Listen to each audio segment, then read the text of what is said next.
You shouldn't feel like a common criminal going in there just because you have high hematocrit and hemoglobin because you take testosterone replacement.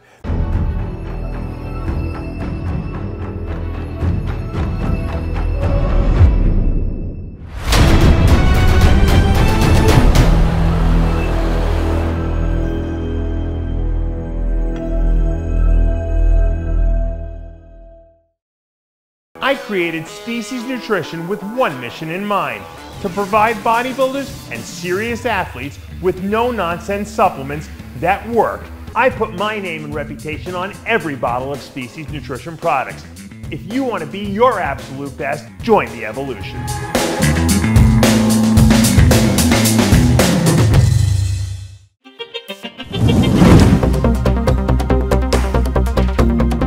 Dave Palumbo here with an RX Muscle rant. Today's topic is going to be blood donation. You know, bodybuilders who take anabolic steroids, bodybuilders who are on hormone replacement, and sometimes just bodybuilders who train really hard have high red blood cell count.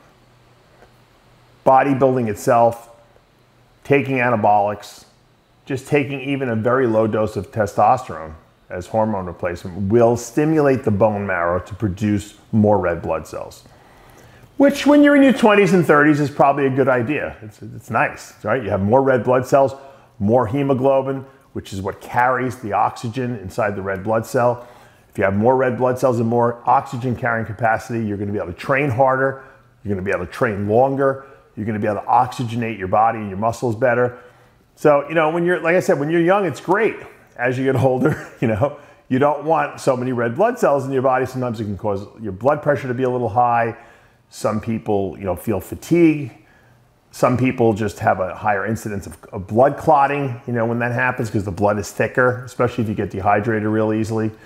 And, you know, if you have any, you know, pre-existing conditions like heart issues or any kind of, you know, arrhythmias of your heart, like I do, it's not a good idea to keep your red blood cell count too high. You know, you can go a little higher, but you know, when it gets to get a little, when you get to the hemoglobin, it gets to around 20, you know, that's not good anymore. You're starting to get a little too thick.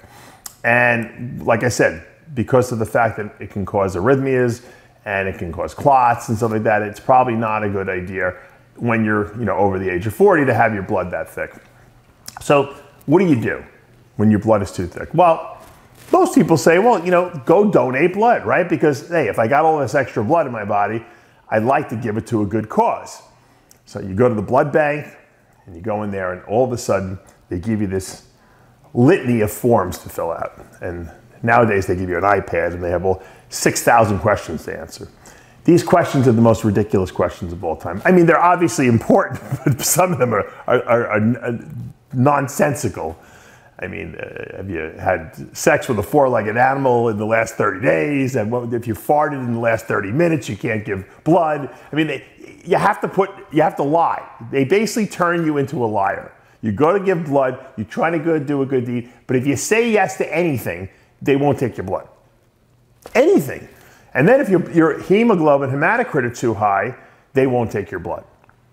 Why? I have no idea. Now, I understand in the hospital setting, a lot of these hospitals use blood, the blood banks use it for babies, newborns. So newborns can't have blood that has a hemoglobin over 20. So I understand that. But for the regular blood banks, I don't know why they won't take it. So basically, every time I go to give blood, I feel like a criminal because they interrogate you and you have to you feel like you have to lie on the forms because, you know, they're asking you ridiculous questions. You know, if you left your house for more than 20 minutes, you know, last night, you know, after 8 p.m., you know, they get nutty questions on the thing. You know, they ask you, you know, if you had sex with a hemophiliac in the last, you know, 30 hours or something like that. They're really nutty questions. And once again, every time I go, there's a reason they can't take my blood. I did a rant on my Instagram the other day where I talked about how I went to the blood bank and the woman missed. How she misses all these veins, I have no idea. I have the best veins in the history of veins. And she went through my vein. So only a little trickle of blood went into the little collection bag and she couldn't get the needle into my vein. She was moving it around, and finally she had to pull it out. She's like, oh, that's it. I said, what do you mean, what do you mean that's it? She's like, that's it, I can't re-stick you. I said, why not? You didn't get any blood out of me. She's like, well, if a drop of blood hits that bag, I can't re-stick you. I said, well, when do I have to come back? She's like, well, you can come back in 58 days. Because they only take blood from you every 58 days. I said, wait a minute, so your incompetence caused me to have to wait 48 or 58 days to get blood again. I'm trying to do a good deed here. It's your fault. Re-stick me. Can't do it.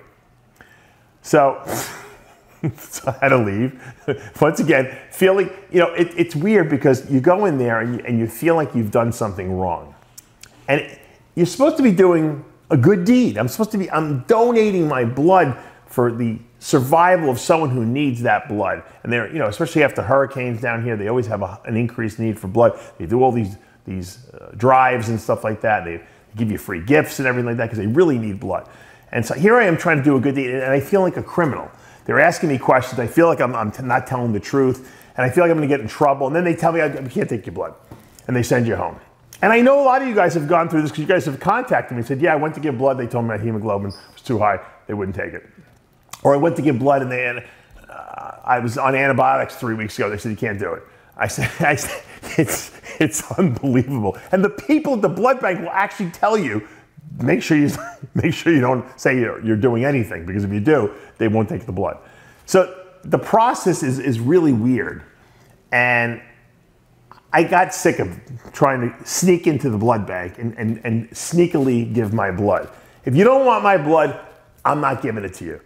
Sorry, I'm trying to help out, but that's just not the case. So what else can you do if you can't donate blood and you need to get rid of some blood? Well, you can get a prescription from a doctor. A lot of these rejuvenation clinics will do it, or your family, personal doctor will do it.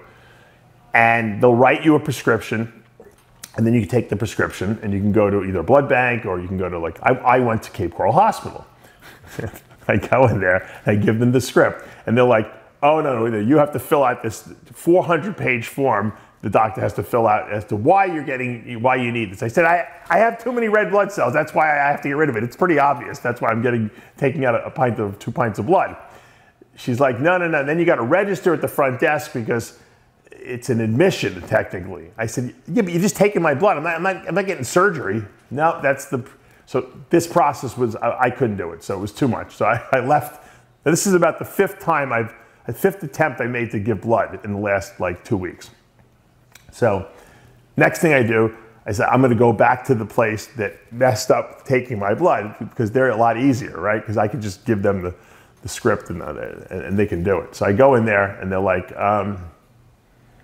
we really don't have any walk-in appointments today. I said, when's the next appointment? Well, we don't have one for a week. I said, I have to get rid of blood. I said, I'm going to die if I don't give this blood. I said, my blood's too thick. Now I'm lying again. I'm back to lying because I'm so frustrated that I can't find someone to take blood out of my arm. I have a legitimate prescription now to do it.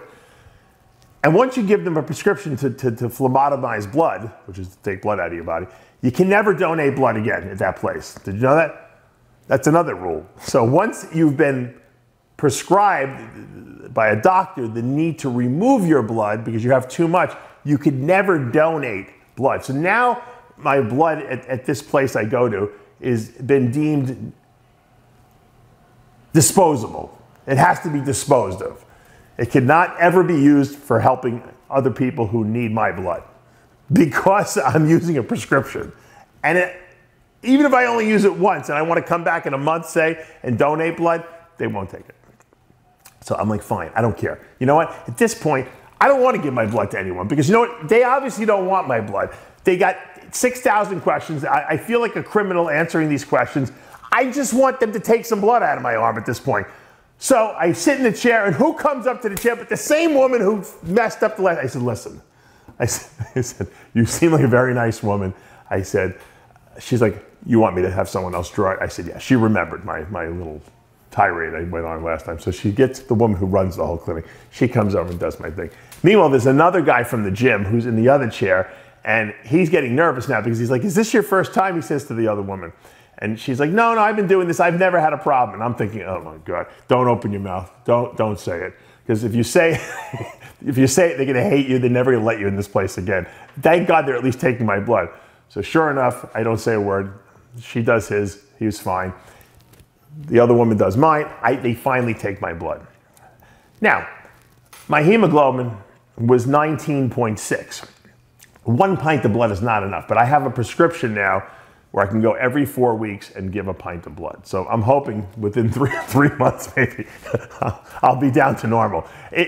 But you know what? The point of this, I know I'm making a lot of jokes and about it and everything like that. The point is that it should not be this difficult to do a good deed. You know, I understand when you're competing as a bodybuilder and you have to go pick up some, anabolics from some guy at the gym. You're nervous and you're in the car and you're looking around all paranoid because you're doing something illegal, right? It sucks. I know. I had to go through it myself back in the day. But giving blood should not be causing that same fear reaction in people. You shouldn't feel like a common criminal going in there just because you have high hematocrit and hemoglobin because you take testosterone replacement. They wouldn't do it to a woman who was on the pill if she had a side effect that needed to be ameliorated by some kind of medical procedure, right? Because otherwise that would be considered discrimination, right? So technically we're being discriminated against. And I know I said to the woman in the Cape Coral Hospital when I went there, I said, if I die, I don't want it to be my fault. I'm trying to do everything the right way. She's like, well, then you shouldn't be on testosterone replacement. I said, maybe you shouldn't be on hormone replacement either. I said, maybe you shouldn't be on estrogen replacement. She's like, how do you know I am? I said, because you're the same age as me. You told me last time I was here. She's like, oh.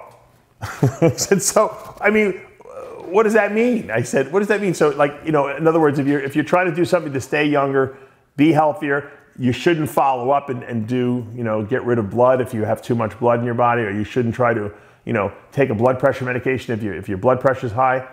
Look, when you get old, things break, and you got to stay on top of them. It's the people who ignore the side effects of what they're doing that have problems, right? She's like, I guess I see what you're saying. So I can't even believe I'm having these conversations with people in the hospital who are healthcare workers, it's unbelievable. And why would they make you feel uncomfortable about coming to do a good deed? You're here, I'm here to donate my blood. Look, I got to get rid of blood anyway. I might as well give it to someone who can use it. Am I doing something wrong here? Are bodybuilders just villainized because we have muscle and we look a certain way? I think we are.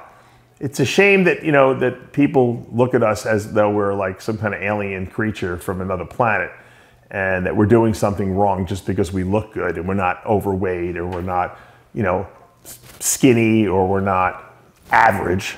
But that's the truth of the matter. People look at you differently when you look different, and you have to understand and find humor in it like I do and not take it personally. And hopefully one day, maybe people will see the wisdom of what we're doing here, because I can guarantee you that there are a lot of people who don't check up on their health. They don't get their cardiac CT scans. They don't check their blood pressure. They don't check their blood sugars. As bodybuilders, we're more aware of vital signs, and we're more aware of diagnostic testing, and we're more aware of blood testing so that we can see what our numbers are, so that we can make the right decisions as to the foods we take, the supplements we take, the medications we take, and how we keep ourselves as healthy as possible for as long as possible. And we shouldn't be ashamed of that, and we shouldn't have to be shamed by healthcare providers by that. We shouldn't have to be made to feel like we're common criminals or we're doing something wrong. At the end of the day, if no one wants my blood, I'll get a prescription and I'll throw it, and they can take my blood and dump it in the garbage. It's unfortunate, but that's where we're at in society right now. So guys, if you have questions on whether you should donate blood or not, feel free to reach out to me, show me your blood work. I have no problem making suggestions. And if you can't get the local blood bank to take your blood, it's okay to go to your doctor and get a prescription to dump the blood.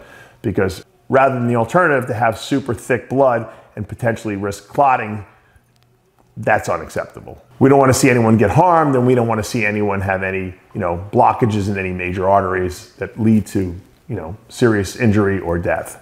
Unacceptable. Dave Palumbo with an RX Muscle rant.